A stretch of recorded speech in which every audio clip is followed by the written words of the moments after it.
اب جب سیدنا معاویہ رضی اللہ تعالی عنہ کی وفات کے بعد ان کا ولی عہد جو ہے یزید ابن معاویہ وہ تخت پہ بیٹھے،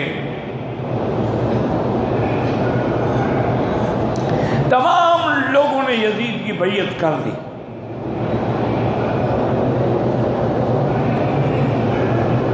لیکن ارباب حل و عقد یعنی مکہ اور مدینے والوں نے بیعت نہیں کی، اور دار و مدار ہوتا تھا ارباب حل و عقد پر کہ یہ بیعت کس کی کرتے ہیں۔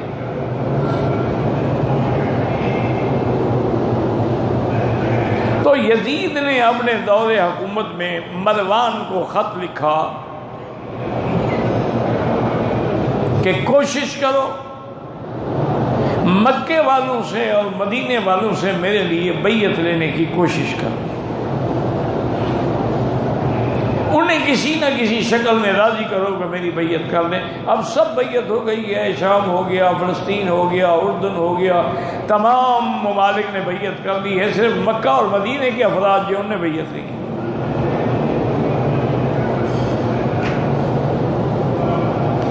مروان نے بڑی کوشش کی لیکن صحابہ نہیں مانے، انہوں نے کہا کہ ہمیں جو اطلاعات ملی ہیں ہم یزید کے کردار کے بارے میں مطمئن نہیں، اگر خلیفہ ہی با کردار نہ ہو تو پھر امت کیا کرے گی؟ اسی دور میں اہل کوفہ نے سیدنا حسین رضی اللہ تعالی عنہ کو خطوط بھیجنے شروع کیے۔ مورخین کہتے ہیں کہ تقریباً 250 خط ملا آپ کو کہ آپ فوراً کوفے تشریف لے آئیں اور ہم سب آپ کی بیعت کے لیے منتظر ہیں۔ حضرت حسین نے مشورہ کیا، صحابہ سے بھی مشورہ کیا، سب نے یہی مشورہ دیا کہ حضرت آپ نہ جائیں۔ یہ اہل کوفہ جو ہے نا ان کا اعتبار کوئی نہیں،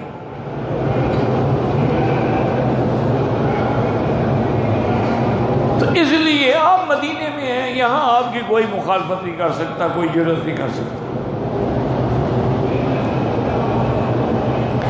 مکے میں بھی آپ رہیں تو آپ کی کوئی مخالفت نہیں کر سکتا، لیکن کوفے جانے کے بعد جو ہے وہ حالات کا سنبھالنا مشکل ہو جائے گا، تو بہرحال طے یہ ہوا کہ آپ مسلم ابن عقیل کو پہلے کوفہ بھیج دیں،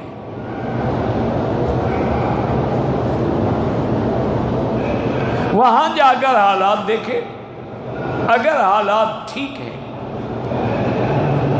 تو پھر آپ بھی تشریف لے جائیں۔ آپ کو یہ بات پسند آئی اور مسلم بن عقیل کو آپ نے روانہ کیا۔ اللہ کی شان یہ ان کے چھوٹے بچے تھے دو، انہوں نے کہا کہ جی ہم بھی ساتھ چلیں گے۔ انہوں نے بڑا روکا، بڑا بچے کہ بچے ضد کر گئے، وہ ان کو بھی ساتھ لے گئے۔ حضرت مسلم ابن عقیل جب کوفے پہنچے ہیں تو ایسا فقید المثال استقبال ہوا کہ دنیا حیران ہو گئی کہ سارا کوفہ باہر نکل کے کھڑا ہے سڑکوں پہ۔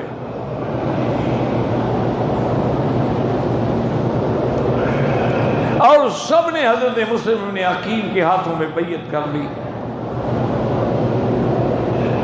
حضرت مسلم بن عقیل نے اسی وقت حضرت حسین کو خط لکھا اور ایک تیز رفتار قاصد کے ذریعے بھیجا کہ کوفے والے اپنے خطوط کے مطابق سچے ہیں اور تمام اہل کوفہ نے میری بیعت کر لی ہے، اب آپ تشریف لے آئیں۔ حضرت حسین رضی اللہ تعالی نے تیاری کی اور کوئی جنگ کے لیے تیاری نہیں کی۔ اگر جنگ ہوتی تو آپ اپنے بچوں کو تو لے جاتے نا۔ منشا یہ تھا کہ جب اہل کوفہ میری بیعت کر کے یزید کی بیعت کو توڑنا چاہتے ہیں تو بس لے جاؤں گا، میری بیعت ہو جائے گی۔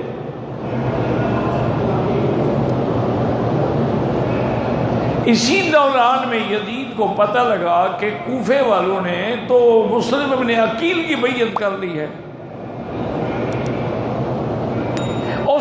وہاں کے گورنر کو بدل دیا اور ابن زیاد کو گورنر بنا کے بھیجا۔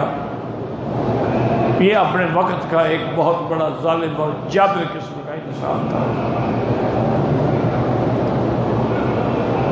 اور ساتھ یہ حکم دیا کہ ہر حال میں مسلم ابن عقیل کو میری بیعت پہ راضی کرو،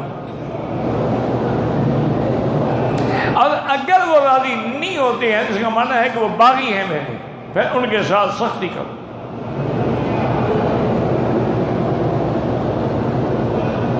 ابن زیاد نے جامع مسجد کوفہ میں کھڑے ہو کے تقریر کی اور انہیں یزید کا پیغام دیا کہ جب میں خلیفہ منتخب ہو چکا ہوں، میری بیعت ہو چکی ہے،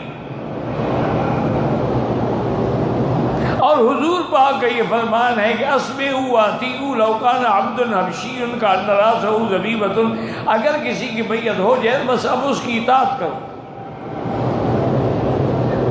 چاہے وہ بندہ صحیح ہو یا غلط ہو۔ ہاں اگر وہ کوئی ایسا کام کرے جو بالکل صراحتاً کفر پر ہو تو پھر اس کی بیعت نہیں ہوگی۔ ابن زیاد نے اتنی سخت تقریر کی کہ تمام وہ کوفے کے عاشقان جو تھے نا، جھوٹے عاشق، سارے تتر بتر ہو گئے۔ اب مسلم ابن عقیل کو پورے کوفے میں کوئی پناہ دینے والا بھی نہیں تھا۔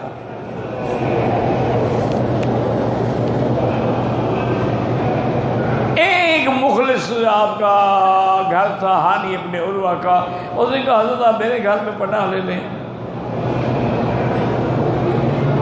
لیکن اہل کوفہ سب نے انکار کر دیا، یعنی وہ آپ کو اپنے گھر میں پناہ دینے کے لیے بھی تیار نہیں۔ بیعت تو بیعت ہو گئی نا۔ تو ابن زیاد نے اپنے فوجیوں کو بھیجا، انہوں نے ہانی ابن عروہ کے گھر کا محاصرہ کیا۔ ہانی نے بڑی کوشش کی لیکن ایک آدمی کب تک لڑے۔ مسلم ابن عقیل نے بھی کافی کوشش کی لیکن لڑتے لڑتے شہید ہو گئے، آپ کے دونوں بچے بھی شہید ہو گئے۔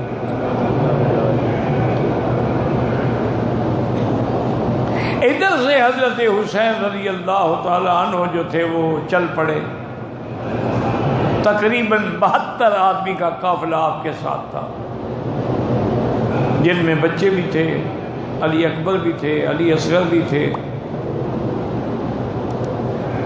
بی بی زینب بھی تھی۔ یہ قافلہ ابھی رستے میں تھا کہ خبر آ گئی کہ مسلم ابن عقیل کو شہید کر دیا گیا، بچے بھی شہید ہو گئے، کوفے والے سارے پھر گئے۔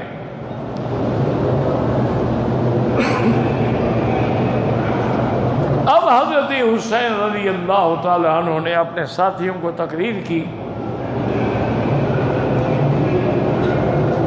کہ ابھی ابھی ہمیں خبر ملی ہے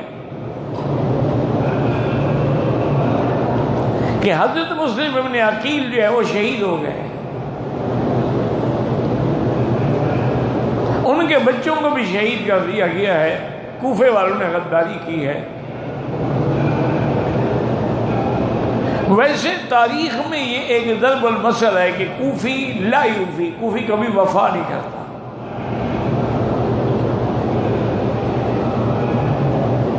اسی طرح کا ایک واقعہ حضرت عبداللہ ابن عمر رضی اللہ عنہما کے دور میں پیش آیا۔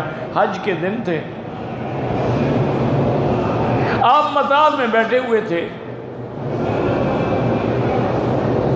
ایک آدمی نے آ کے مسئلہ پوچھا، انہوں نے کہا کہ حضرت میں احرام میں ہوں، محرم ہوں، ایک مچھر آگے بیٹھا، میں نے ایسے اس کو مارا، وہ مر بھی گیا، اس کا خون بھی لگ گیا میرے احرام پہ۔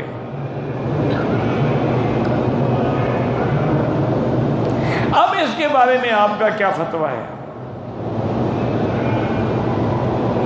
آپ نے انہوں نے پہلے یہ بتاؤ میں نے این انت، تم کہاں کے رہنے والے ہو؟ انہوں نے کہا جی میں کوفہ کے رہنے والا ہوں۔ آپ نے اپنے خادم کو حکم دیا کہ اس کو کان سے پکڑ کر مسجد سے نکال دو۔ اکلوا دم الحسین ویسن عن دم البعوضۃ، حسین کا خون پی گئے ہیں، مچھر کے خون کا مسئلہ پوچھ رہے ہیں۔ انہوں نے ایسی قوم ہے کہ حسین کا خون تو ہضم کر گئے لیکن مچھر کے خون سے ڈرا ہوا ہے، مسئلہ پوچھ رہا، نکال دو اس کو بدبخت۔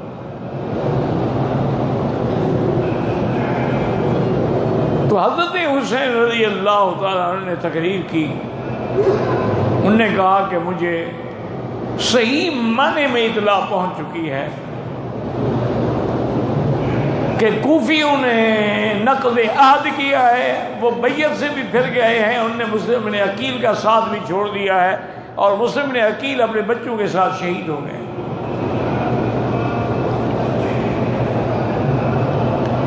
اب یہ ہے کہ تم لوگ اگر واپس جانا چاہو مدینہ منورہ تو یہیں سے واپس ہو جاؤ، جہاں تک میری بات ہے میں ضرور جاؤں گا آگے۔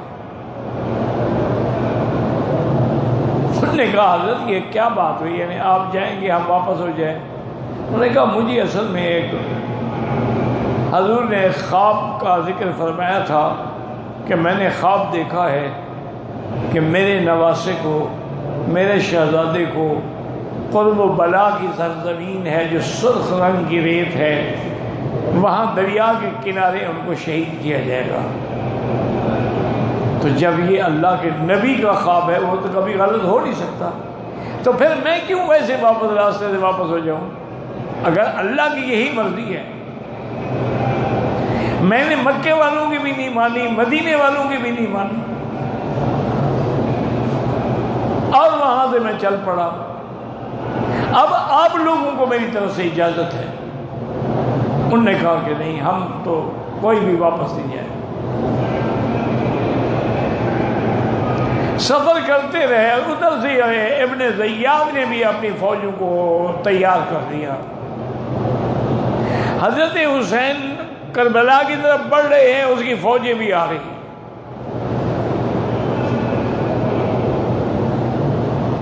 نتیجہ یہ نکلا کہ دریائے فرات کے کنارے پر کرب و بلا کی سرزمین میں حضرت حسین پہنچے تو آگے ابن زیاد کی فوجوں نے دریا پر بھی کنٹرول کر لیا اور راستہ بھی روک دیا۔ مجبوراً حضرت نے خیمے لگائے، اپنے اہل و عیال کو بھی خیموں میں رکھا، ساتھیوں کو بھی خیمے میں رکھا، اور آپ نے ابن زیاد کے پاس پیغام بھیجا کہ میرے ساتھ بات کرو۔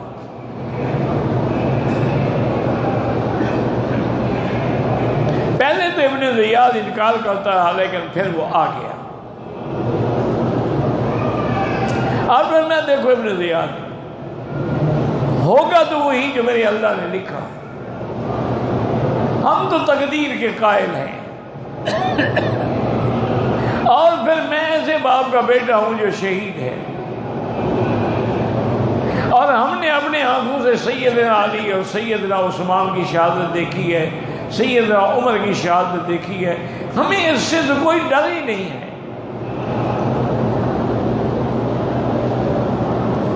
شہادت ہے مطلوب و مقصود مومن، ہمارا تو مقصود ہی شہادت ہے، لیکن میری 3 شرطیں ہیں تیرے ساتھ، اگر تم مان لو تو۔ اس نے کہا جی فرمائیں۔ آپ نے کہا ایک شرط تو یہ ہے کہ مجھے مدینہ واپس جانے دو، میں جیسے آیا ہوں اسی طرح واپس چلا جاؤں، اور دوسری شرط میری یہ ہے کہ اگر تم ہمیں مدینہ نہیں جانے دیتے تو کسی دوسری ریاست میں، کسی اور ملک میں ہمیں داخل ہونے کی اجازت دے دیں۔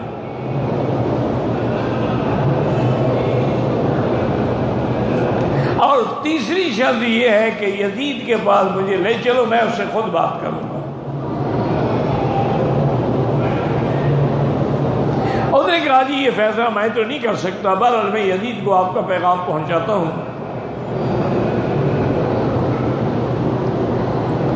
بعض مورخین کہتے ہیں کہ اس بدبخت نے یہ پیغام پہنچایا ہی نہیں،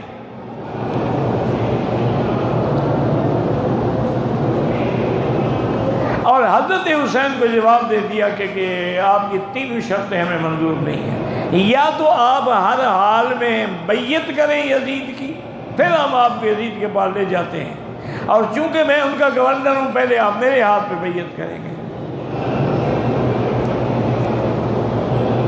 اور اگر آپ بیعت سے انکار کرتے ہیں تو پھر بہرحال یہ ہے کہ مقابلہ ہوگا، ہم آپ کو واپس نہیں جانے دیں گے۔ حضرت حسین نے فرمایا ابن زیاد بات سنو، ہم جس خاندان نبوت کے لوگ ہیں نا، ہم اپنی گردنیں کٹا سکتے ہیں لیکن فاسق فاجر کے ہاتھ پہ بیعت نہیں کر سکتے۔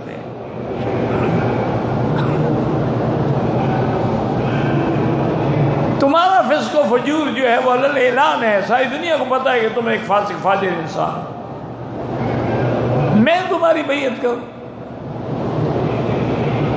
اور یزید کے بارے میں بھی ہمیں یہی رپورٹیں پہنچی ہیں۔ تو اس نے کہا ٹھیک ہے جی، پھر جنگ کے لیے تیار ہو جائیں۔ مؤرخین یہی کہتے ہیں کہ تقریباً 3 دن کے لیے ایسے حالات پیدا ہو گئے کہ حضرت حسین اور ان کے گھر والوں کا دریا کے کنارے پہ رہتے ہوئے پانی بند ہو گیا۔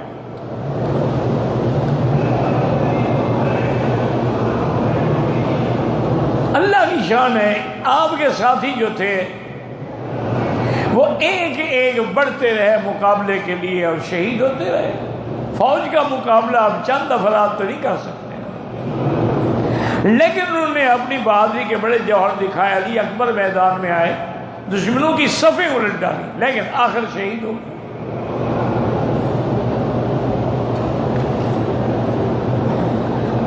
سیدنا علی اکبر کے بعد علی اصغر کو آپ اپنے ہاتھوں پہ لے کے دشمن کی فوج کے سامنے گئے اور نے کہا بدبختو، یہ تو معصوم بچہ ہے،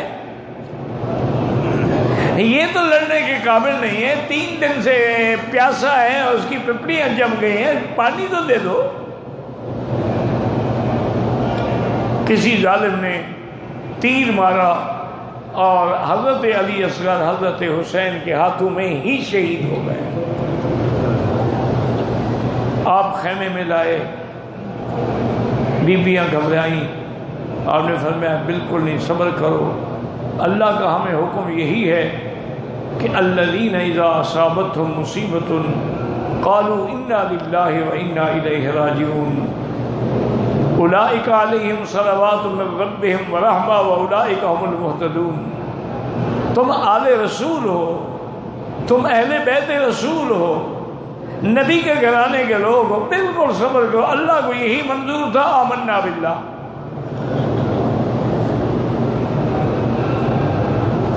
حضرت حسین رضی اللہ تعالیٰ، اب گھر میں صرف خواتین تھیں یا حضرت زین العابدین تھے، وہ بیمار تھے، وہ چلنے کے قابل نہیں تھے۔ سیدنا حسین رضی اللہ تعالیٰ عنہ بھی مقابلے پہ آئے اور آپ نے بھی اپنی جوانگی کے اور اپنی مردانگی کے اور ذوالفقار حیدری کے جوہر دکھائے، لیکن طابق ہے کب تک؟ اسی لیے کسی نے کہا تھا نا کہ جو جوان بیٹے کی میت پہ نہ رویا وہ حسین، جس نے اپنا سب کچھ کھو کے پھر کچھ نہ کھویا وہ حسین۔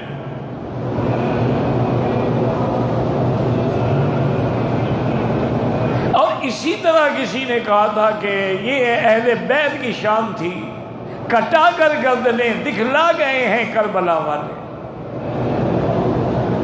کبھی باطل کے آگے جھک نہیں سکتے خدا والے۔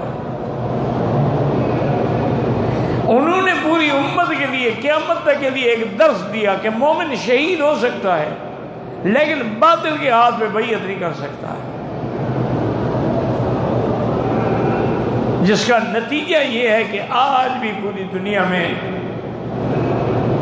حضرت حسین کا صبر، حضرت حسین کی شہادت، حضرت حسین کی شجاعت، حضرت حسین کی معصومیت اور مظلومیت جو ہے وہ آج بھی زندہ ہے۔ یعنی اس وقت بھی اگر آپ دیکھیں کہ نہ زیاد کا وہ ستم رہا، نہ یزید کا وہ ظلم رہا تو نام حسین کا جسے زندہ رکھتی ہے کربلا۔ تو حضرت حسین رضی اللہ تعالی عنہ بھی وہیں شہید ہوئے، اور یہ بھی آتا ہے کہ اس بدبخت نے شہید کرنے والوں میں فوج جو ابن زیاد کی تھی، لیکن حملہ کرنے والا جو تھا وہ شمر ذی الجوشن تھا۔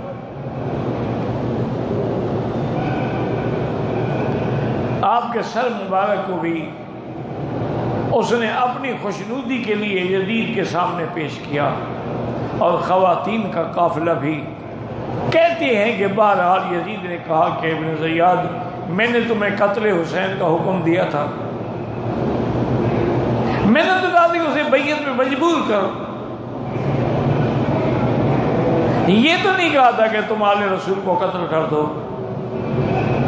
وہ بہرحال اللہ نے جو فیصلہ لکھا تھا تقدیر میں، اور جس کا خواب میرے مدنی پہلے دیکھ چکے تھے، اور آپ نے یہ خوشخبری سنائی تھی کہ سیدہ شباب اہل الجنت الحسن والحسین، یہ کتنا بڑا گھرانہ ہے کہ حسن و حسین بھی جنت کے جوانوں کے سردار، اور فاطمہ تو سیدۃ النساء بالجنہ، بی بی فاطمہ بھی عورتوں کی جنت کے سردار، رضوان اللہ تعالی علیہم اجمعین۔ انا للہ و انا الیہ راجعون۔